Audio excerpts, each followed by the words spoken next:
Hey everybody, welcome to ERM 43. What's the number of this course? 4354. I keep forgetting. And basically, we're going to be taking a look at premium loadings for exercise 2. What's the point of premium learnings, you might ask? Loadings is the kind of the expense that is added on for the customer, which is us, the firm, in order for us to buy insurance. But why is that added up? Why is the percentage marked up? It's because the manufacturer, or the insurer in this case, needs to make money to cover their overhead, to cover their operating expenses. They need to charge a little bit higher than the cost of goods sold. Alright, so why don't we take a look at the tables to calculate loading percentage for this assignment. It says to use several, if you're looking at the instructions, it says to use several years, at least 7, of recent property and casualty industry results. So, if you click one of those links, I'm using the 4 years 2020 to present link, and you are going to find a table like this. It's going to be about 5, but you need 7 years of data. Now, to look at 7 years of data, I'm going to be looking at uh, this one right here, that's 5 years, 2018 to 2022. And I'm going to be looking at 2017. Oops, I clicked something. 2017 and 2016. That equals 7 years. What we're going to need to do is take the premiums earned. If you don't have premiums earned, it's really supposed to be net premiums earned, but that's not an option here. So Dr. Miller said we can just use premiums earned. So use premiums earned and divide that by losses and loss adjustment expenses incurred. So if for each individual year, so you're going to come out with 7 separate numbers. That'll be your loading percentages, 7 loading percentages. So why don't we look at 2016 and 2017? We have 529.2, and we're going to divide that by 382.5. Why don't we do that? 529.2 divided by 382.5. You're going to get a number like 1.38. And then once you have 1.38, you're going to subtract 1 from it because of the formula. So you're going to get 0.38, and if you multiply that by 100, you get 38%, like this. Now, I will give you a fair warning. If you're not using this table, your loading percentage will be different, but that's okay because it's supposed to be different. Everybody chooses a different table and you're going to get a different percentage, but the process at the end after you have the percentage will be the exact same. So your numbers might come out different. They might be the exact same, but it doesn't matter as long as you're doing the process correctly. All right, so we got 2016 was 38%. I've already gotten 2018 to 2022, but let's find 2017. So 2017 is 546.4, so 546.4 divided by 414.7. So you're going to take these two numbers and divide them, this one and this one. And you're going to get, if you are still using this chart, if you're using a different chart, don't worry about it. But for me, I got 1.317. And it's kind of a long decimal, but subtract 1 from that. And you're going to multiply that by 100. And you get from that 32%. So 32%, 0.32. And let's make that a percentage. So boom, we have 7 years worth of loading percentages, and I just did this off camera, but you can go ahead and kind of just do it on your own. Just take each individual year, earned premiums divided by incurred losses with the loss adjustment expense, and then subtract 1 from that and multiply it by 100. And boom, you got 7 numbers. So we need to take the average. And why don't we just move that here? And we're going to take the average from here to here. Oops, I didn't change it. Hold on. From here to here, close. Oops, did I hit it? There we go. 37.6. I'm going to round that up to 38. 38% is going to be my loading percentage. So we're going to type 38%. Make sure to turn on your risk financing tool. 38%. Oh, you don't need to type it in. Boom, 38%. Now, just do it like you normally would for practice exercise 1. You're going to take the worst case. We're targeting the worst case because now we know that we're only looking for the worst case. And let's see, the constraints are still the same, 50,000. Goal seek.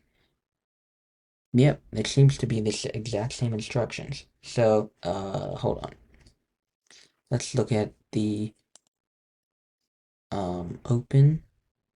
We're going to look at risk financing exercise 2, and with a premium loading, so you can make sure to answer the questions.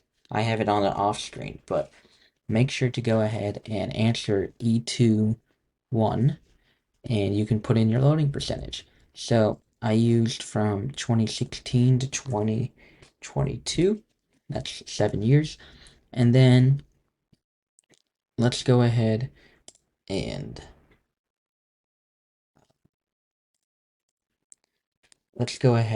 type in the numbers for worst case scenario. So why don't we type in for mean plus 2 standard deviations, that's about 5 million, negative 5 million. Boom. And then negative 5 million to 12 million is about 7.5 million. I'm just taking round numbers because it's easier. 7.5. And let's look at that. We're a little bit over budget, don't you think? We're going to go to data and goal seek this. Because we're targeting the left tail, that means that we can use retention. We're going to goal seek retention. We're going to set this to 50,000 and change this one. Look at that. There you go. And then we're going to subtract. So we got the goal seek for retention, and we're going to change the limit of coverage. It really shouldn't matter, because if I made this 100 million, I don't think the number will change. But yeah, the number didn't change. So the retention, you've got the retention correct. Limit of coverage. Now, if the limit of coverage was way too low and I made it, let's say 10,000, you're going to see that there's not enough budget used, and you're not going to make a difference in the net risk of all transfers. So let's 1 million, and you can honestly goal seek this as well. If you wanted to goal seek, you have already goal seek the retention, so why don't we goal seek the coverage, the minimum coverage needed. And you can see here that is going to work. It's going to use the entire retention up, and that's your correct answer. So you can answer 2, 3 on your own. Basically, what it says, why is it important to consider many years worth of financial performance? Here we have 10,000 years, but it's important to use many years of financial performance because some years you may have extremely volatile losses and or extremely high losses, and some years you may have absolutely no loss to little loss, and that's the volatility of the PNC market. And then 2.4, how did you incorporate premium loadings? Without loadings, if you take a look at it, you want to look at the reduction in standard deviation. Answer it without loadings. You're going to take the 38% out, and you're going to goal seek this. So we're not even using the whole budget, but let's change that up. Not this value. Sorry. I'm going to change this value to 50. And change that's your number. And you see it how it's not using it fully. So we're going to take this number, change it to 50,000, and change that. Whoops. Hold on. Let me change that real quick. All you had to do is, we had it earlier at like 7 million. Go ahead and increase the limit of coverage, and you're going to see that these two numbers match up. So for E24 reduction without loadings, you're going to take this number minus that one, and that's going to be your answer. And then if we go back just a few, I think this was, there we go. You're going to do it with loadings, and you're going to take this number minus that one, and you're going to see a bigger difference, or whatever difference that you get. And then for RF efficiency, it's just like the previous one, and all you got to do is take the number that you calculated for the difference in standard deviation and divide that by 50,000. Or sorry, 50, because you're going to take 50,000 divided by 1,000, which gets you 50. So, for example, it says for 2.5 RF efficiency without loadings, we're going to do it with loadings. With loadings, you're going to do, hold on, goes this number minus that number divided by, let's put some parentheses here, divided by 50. And this is your RF efficiency for with loadings. You can have, I believe, completely different numbers depending on your loading percentage that you calculated, but this was just a quick rundown of exercise assignment 2. 2. So I hope this helped. Ask me in class if you need any help, or write down in the comments, I guess, if you need any help. But this was just a quick rundown for exercise 2.